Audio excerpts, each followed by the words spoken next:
Kondamallepally police స్టేషన్లో crime number 150/26 murder case. ఇది మనకి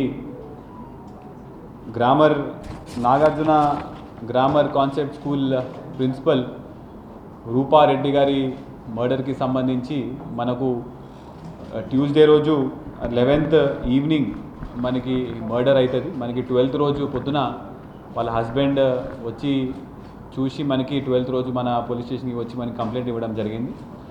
దాని తర్వాత ఎమ్మటే మనం సీన్కి వెళ్ళి సీన్లో చూస్తే రూపారెడ్డి స్టాబ్ ఇంజురీస్తో చనిపోయి మనకి అక్కడ ఉంటుంది. ఎమ్మటే మనం క్లూస్ టీమ్, డాగ్ స్క్వాడ్ ఇవన్నీ కూడా తీసుకొని సీన్కి వెళ్ళడం జరిగింది.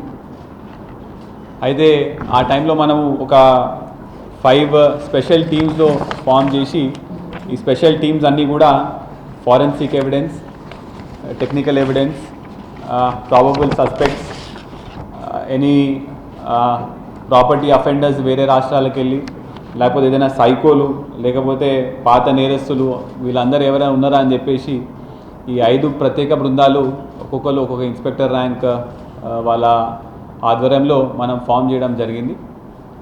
ఇందులో మనకి ముఖ్యంగా ఫస్ట్ వచ్చిన క్లూ ఇది సీసీటీవీ ఫుటేజ్. ఆ ఇంట్లో సీసీటీవీ కెమెరాస్ బయట ఉన్నాయి కానీ వెనక సైడ్ లేవు. సో వీళ్ళు ఈ సీసీటీవీ ఫుటేజ్లో ఒక రెడ్ కలర్ హుడీ, ఒక కోట్ లాగా వేసుకొని వెనక నుంచి ప్రవేశించి లోపలికి వెళ్ళి చంపి మళ్ళీ బయటికి వచ్చి గోడ దూకి మళ్ళీ అదే వెనక ఉన్న ఫారెస్ట్ ఏరియా అంటే చెట్ల ఏరియా నుంచి పారిపోతున్నట్టు మనకి ఫస్ట్ ఇనిషియల్గా మనకి క్లూ వస్తుంది.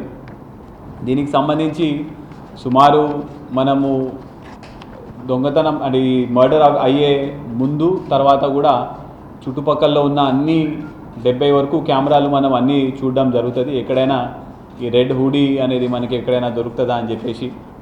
సో ఇదే మనం చేసే ఇన్వెస్టిగేషన్లో క్రమంగా మనకి లాస్ట్ వీళ్ళ చిన్నమ్మతో రూపారెడ్డి గారు మాట్లాడడం జరుగుతుంది. ఆ టైంలో కరెక్ట్ ఫోన్ స్విచ్ ఆఫ్ అయ్యే ముందు బాబు అనే ఒక పదం వాడడం జరుగుతుంది.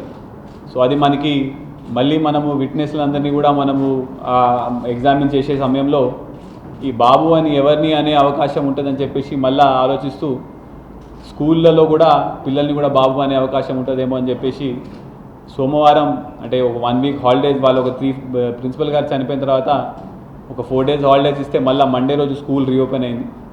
ఈ స్కూల్ రీఓపెన్ అయిన తర్వాత ఎవరైనా పిల్లలు స్కూల్కి రాకుండా ఏమైనా బయట గాలి తిరుగుళ్ళు ఏమైనా తిరుగుతుర్రా అని చెప్పేసి చెక్ చేస్తే స్కూల్ మొత్తంలో లాస్ట్ 2 రోజుల్లో మనకి ఒక 13 మంది వరకు యాబ్సెంట్ ఉన్నారు. అందులో ఈ సీసీటీవీ కెమెరాస్లో వచ్చిన మన ఫోటోకి ఈ యాబ్సెంట్ ఉన్న పిల్లలకి ఏదైనా లింక్ ఏమైనా ఉందా అని చెక్ చేసుకుంటే ఒక 5 10th క్లాస్ పిల్లల మీద మనకి డౌట్ వస్తుంది. అందులో కూడా వాళ్ళ గురించి మనం బ్యాక్గ్రౌండ్ వెరిఫికేషన్ చేసుకుంటూ ఉంటే ఒక 2 10th క్లాస్ పిల్లలు, అదే స్కూల్లో చదువుతున్న పిల్లలు గత 2-3 రోజుల నుంచి కూడా డబ్బులు బాగా ఖర్చు పెడుతూ జనాలు వాళ్ళ ఫ్రెండ్స్లలో కూడా పార్టీల్లాగా ఇచ్చుకుంటూ ఎక్కువగా గాలి తిరుగుతున్నారని చెప్పి సమాచారం రాగానే వీళ్ళిద్దరి మీద మనకు సస్పిషన్ వచ్చి మనం వీళ్ళిద్దరిని వాళ్ళ పొద్దున మనం వాళ్ళని పట్టుకోవడం జరుగుతుంది. అయితే ఇందులో మనం పట్టుకున్నప్పుడు ఒక పర్సన్, అంటే వీళ్ళందరూ మైనర్స్ కాబట్టి వాళ్ళ పేర్లు మేము చెప్పలేము. అందులో JCL1, JCL2. JCL1 దగ్గర మనం 1,54,000 వరకు క్యాష్ ఆయన దగ్గర దొరుకుతుంది. ఒక చిన్న ఐఫోన్ కూడా ఉంటుంది. ఈ క్యాష్ ఎక్కడి నుంచి వచ్చిందని అడిగే క్రమంలో కూడా నాకు నా తల్లిదండ్రులు ఇచ్చినారని చెప్తారు. కాకపోతే ఆ క్యాష్ మీద రక్తపు మరకలు ఉంటాయి. ఆ రక్తం కూడా మనము చూస్తే హ్యూమన్ బ్లడ్, ఎమ్మటే ల్యాబ్కి పంపిస్తే హ్యూమన్ బ్లడ్ అని చెప్పడం జరిగింది. అయితే దాని తర్వాత మళ్ళా ఇంట్రాగేషన్లో వాళ్ళిద్దరూ కక్ష పెట్టుకొని రూపారెడ్డిని ప్లాన్ వేసి మర్డర్ చేసినట్టు కన్ఫెస్ చేసినారు. అయితే దీనికి ముఖ్య కారణం ఏంటంటే గత ఒక 15-20 డేస్ బ్యాక్ ఈ JCL1 హాస్టల్, అదే స్కూల్లో హాస్టల్లో ఉంటాడు. ఆ హాస్టల్లో అతని బ్యాగ్లో సెల్ ఫోన్ ప్లస్ కొంత మనీ దొరికిందని చెప్పేసి ప్రిన్సిపల్ గారు, టీచర్ గారు అతన్ని మందలిస్తే అతన్ని హాస్టల్ నుంచి తీసి డే స్కాలర్కి షిఫ్ట్ చేస్తారు. ఆ సమయంలో పేరెంట్స్ ముందు ఇతనికి తిట్లు పడడము, అదేవిధంగా ఈ అబ్బాయికి బియర్, ఆల్కహాల్ కన్జ్యూమ్ చేయడం అలవాటు, అదేవిధంగా బైక్ అంటే కూడా బాగా ఆశ, ఇంకా ఇది ఉండేసరికి ఎట్టి పరిస్థితుల్లో మనము ఈ డబ్బులు సంపాదించాలి, ఏదైనా చేసి డబ్బులు సంపాదించాలని చెప్పేసి కరెక్ట్ ఈ ట్యూస్డే రోజు, అంటే 11th రోజు స్కూల్ ఫీజు కలెక్ట్ అవుతుంది కదా, ఆ రోజు ప్రిన్సిపల్ దగ్గర కంపల్సరీగా డబ్బులు ఉండే అవకాశం ఉంటుంది. ఆ రోజు మనము ఆ ఇంటికి వెళ్ళి దొంగతనం చేసి ఆ డబ్బులు తీసుకోవచ్చని వీళ్ళు ముందే ప్లాన్ వేసుకొని 5 రోజుల ముందు నుంచి, అంటే 11th రోజు అయితే 6th, 7th ఆ రోజు నుంచే అక్కడ చుట్టుపక్కల ఉన్న కెమెరాలు కూడా వీళ్ళు రెక్కీ చేసుకుంటారు. అదేవిధంగా గ్లవ్స్ కొనడం జరుగుతుంది.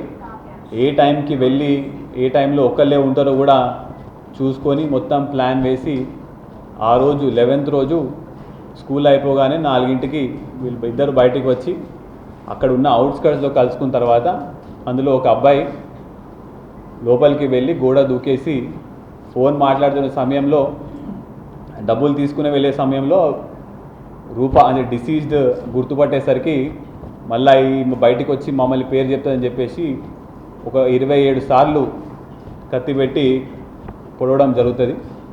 అయితే ఆ సమయంలో ఫోన్ కింద పడిపోతే ఫోన్ కూడా తీసుకొని వెళ్ళిపోవడం జరుగుతుంది. కొంత గొంతులోంచి మాట వచ్చి మళ్ళీ ఇంకెవరికైనా చెప్తుందని చెప్పేసి ఫోన్ కూడా తీసుకొని వెళ్ళిపోవడం జరిగింది. అది ఇప్పుడు ఇవాళ వాళ్ళ దగ్గర నుంచి మనము 1,54,000 క్యాష్, దాని మీద బ్లడ్ స్టెయిన్స్ ఉన్నాయి, అది రికవర్ చేసినాము.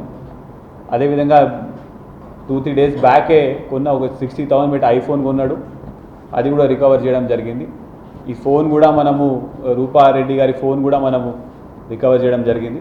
ఇప్పుడు వీళ్ళందరూ less than 18 years of age ఉన్నారు కాబట్టి ఎమ్మటే మనము ప్రొసీజర్ ప్రకారం ప్రొడ్యూస్ చేసిన తర్వాత మళ్ళీ కస్టడీ తీసుకొని తదుపరి విచారణ ఇంకా ఏ విధంగా ప్లాన్ వేసితో కూడా అది విచారించి మళ్ళీ ఛార్జ్షీట్ వేయడం జరుగుతుంది.